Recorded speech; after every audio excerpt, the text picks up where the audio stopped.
Voici les nouvelles techniques pour voler vos nouveau-nés à la naissance utilisées dans certains hôpitaux par certains docteurs. En les plongeant dans un coma artificiel et vous faisant croire que ces derniers sont décédés. Les faits se passent en Côte d'Ivoire et plus précisément dans la ville de Soubré. S'il y a des Ivoiriens ici, je vous demande s'il vous plaît de venir confirmer cette histoire qui a secoué le pays. Voici les détails des récits des faits. La dame a fait comprendre que, à l'époque des faits, elle avait son hôpital principal particulier où est-ce qu'elle partait se faire suivre. Elle a fait toutes ses échographies de grossesse et tout.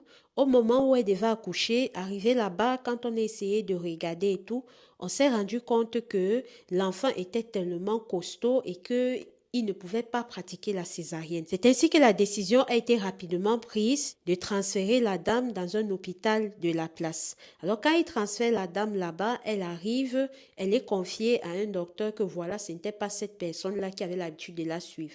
C'est ainsi qu'on a préparé le bloc opératoire et tout. La dame est partie au bloc. Quand elle arrive au bloc, elle a accouché et quand elle finit maintenant, on va dire quelque chose comme 20 minutes plus tard, le temps qu'on peut dire qu'on nettoie l'enfant et tout, elle comprend comment il y a alerte générale dans l'hôpital qui dit que il y a une personne qui a essayé de voler un enfant, que toutes les mères doivent être sur leur garde. Et c'est ainsi qu'elle peut percevoir et comprendre comment il y a l'affût et tout, le bruit en fait. C'est comme ça qu'elle reste tranquille. Sauf que quand elle reste maintenant avec l'alerte qui a été donnée là, c'est comme ça que dans la foulée, on a appelé les policiers qui sont venus. Quand ils arrivent maintenant, ils mettent les investigations et tout. La dame maintenant, entre-temps, avant que les policiers n'arrivent, le docteur qui est venu la faire accoucher lui a fait comprendre que elle a accouché un enfant qui avait déjà déjà. Donc son enfant n'est pas là. C'est là où elle est restée, elle a pleuré. On a expliqué à son mari tout et tout. Maintenant, vous savez qu'il y a certaines religions, il y a certaines personnes qui ne rentrent pas avec le corps des enfants qui ont déjà à la naissance. C'est comme ça que le docteur, sachant qu'elle fait partie de ces catégories-là avec son mari, leur dit qu'ok, vous allez me donner telle somme, je vais m'occuper des obsèques de l'enfant et tout, vite fait et tout. C'est comme ça que le mari de la dame a donné même déjà l'argent à ce monsieur-là et il est parti. Donc revenons maintenant, quand la police arrive, ils mènent les investigations et tout, c'est là où eux, ils disent à la police que, nous vraiment, on n'a même pas eu la chance de voir même notre enfant avant qu'on vienne voler. Lui, il est parti comme ça. Ils ont expliqué aux policiers et tout. Maintenant, toujours dans le cadre de l'investigation de ce vol d'enfant qui avait été signalé, les policiers sont partis maintenant, ils arrivent dans le bureau du docteur. Quand ils arrivent dans le bureau du docteur, ils interrogent le docteur comme tout le monde, sauf que pendant qu'ils sont en train d'interroger le docteur, voilà, ils se rendent compte qu'il y a un carton un peu au coin là-bas. Et le carton est en train de bouger et dans ce dernier, on pouvait percevoir les pleurs d'un nouveau-né. Il demande au docteur que, mais qu'est-ce que vous avez là-bas? Le docteur dit que non, c'est rien, c'est tout, voilà. Bref, il n'a pas donné une explication qui a pu convaincre les policiers que l'affaire, si là, c'est ce qu'il est en train de dire. C'est comme ça qu'ils ont décidé maintenant d'aller voir très exactement au coin là-bas d'où prévient ces pleurs et de quoi est-ce qu'il s'agissait réellement. Quand ils arrivent, ils voient un petit bébé emballé dans du pain, emballé un jar. C'est comme ça qu'ils sortent. Ils pouvaient percevoir que ça, c'est un enfant qu'on vient d'enlever parce que même le liquide rouge là n'était pas encore très bien nettoyé sur l'enfant. C'est comme ça qu'ils demandent au docteur que, mais pour quelle raison est-ce que vous laissez l'enfant dans ce coin-là et dans ce carton comme ça là? C'est là où le docteur essaye de s'expliquer, mais une fois de plus, à travers les explications de ce dernier, ils ont pu s'en rendre compte que il y a anguille sur roche. Bref, il n'était pas assez convaincant. C'est ainsi que les policiers ont décidé qu'ok, pour pouvoir savoir très exactement ce qui se passe, ils ont décidé de regarder le registre d'accouchement du docteur ce jour-là et de savoir si toutes les mères qui ont accouché ont eu leur enfant. C'est comme ça que quand ils décident maintenant d'éplucher le registre d'accouchement de ce dernier, ils ont vu exactement tous les accouchements que ces gens ont eus.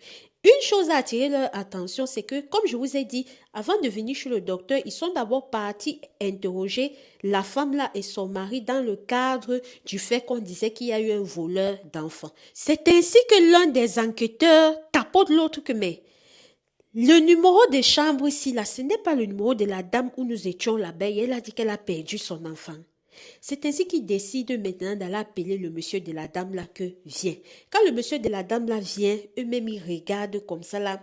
C'est vrai, ils pouvaient percevoir, voilà, une petite ressemblance. C'est comme ça qu'ils sont allés inspecter toutes les autres chambres où le monsieur là, les femmes qui l'a fait accoucher résidaient là-bas, tout avaient leur enfant. Le seul enfant qui manquait à l'appel, c'était celui de la dame là. Donc, ils ont pu conclure que c'est celui de la dame là. Et avec le temps, il y a eu des examens ADN qui ont pu faire et qui ont aussi confirmé cela. Donc, revenons sur le fait qu'ils ont pu comprendre là que le seul enfant qui manquait, c'était pour ces gens-là. C'est dans ça là maintenant, comme ça qu'ils ont décidé de secouer un peu le médecin là, de bien donner les fouca au médecin là. Et quand ils ont fait ça, c'est là où ce dernier les informe qu'au fait, il y a déjà quelqu'un à qui ils devaient donner l'enfant là. C'est comme ça qu'en faisant les investigations, ils ont pu mettre à nu tout un vaste réseau des gens qui faisaient dans ce mouvement du genre que tu viens, tu accouches ton enfant, tu comprends bien comment ce dernier a pleuré, mais on te fait comprendre plus tard que l'enfant a déjà, que l'enfant est parti. Et pour cela, ils avaient un produit que ils mettaient sur l'enfant, ce qui faisait que l'enfant entrait dans un coma artificiel durant une certaine période dans laquelle il devait s'arranger à être convaincant auprès des parents que l'enfant était parti. Et quand maintenant il faisait comme ça, il devait vous donner tous les arguments dans le cas où vous ne faisiez pas partie de cette région-là qui ne rentre pas avec les enfants qui ont déjà, il devait vous donner tous les arguments convaincants qui devaient vous amener à comprendre que n'essayez même pas de prendre votre enfant pour rentrer à la maison parce que ça ne vaut pas la peine, sachant bien que après un certain temps, l'enfant allait se réveiller et l'enfant allait repartir où est-ce qu'il fallait partir. Donc voilà comment cette dame-là a eu la chance et grâce à elle a été mis à terre un vaste étendue dont personne ne pouvait s'en douter. Et moi personnellement, en vous racontant cette histoire, je suis prête à parier que je ne pense pas que ce soit seulement là-bas que ça se passe comme ça. Si vous vous rappelez, je vous avais raconté l'histoire d'une dame qui faisait des produits avec quoi des nouveaux-nés. Et je vous avais expliqué comment dans son cas ça se passait. Je vous avais dit, il faut aller regarder la vidéo là en entier. Mais je vous avais dit que dans le cas de la dame là, ce que les docteurs faisaient, c'était le genre que tu venais comme ça. Eux, ils n'attendaient même pas que l'enfant sortait. Non, quand l'enfant était encore là-bas, ils avaient les mois où la dame là avait besoin de ça pour ces produits qui entraient dans ces sacris. Donc, quand tu venais, que tu étais dans l'intervalle, mais si tu suivais, que tu étais dans l'intervalle, il devait dire que ta grossesse, si c'est à risque, hein, si c'est qu'on n'enlève pas, l'enfant là va naître, l'enfant là sera comme ça, on va te faire comprendre tout un tas de trucs que quand toi-même tu vas rester comme ça là, tu sciences, tu dis que hey, au lieu d'avoir un enfant comme ça là, supporter ce fardeau toute ma vie, peut-être j'enlève. Et c'est comme ça que quand tu enlevais ça encore en tant que feu là, là-bas, c'est comme ça qu'eux ils prenaient, mais ils partaient livrer aux gens qui font les sacrées familles. Quand vous dites que le deuil est miné, vous faites ah. Quand je vais raconter mes histoires ici, vous dites que je les invente. J'ai dit toujours que c'est le jour que ça va t'arriver que tu vas savoir que l'affaire là, c'est d'abord ça. Et que ça n'arrive pas qu'aux autres. C'est de ça qu'il s'agit. Si toi aussi tu as une histoire vraie ou mystique, viens soit en inbox, soit sur ce numéro qui s'affiche sur ma bio, ici, là, sur ma chaîne, et tu me racontes ton histoire.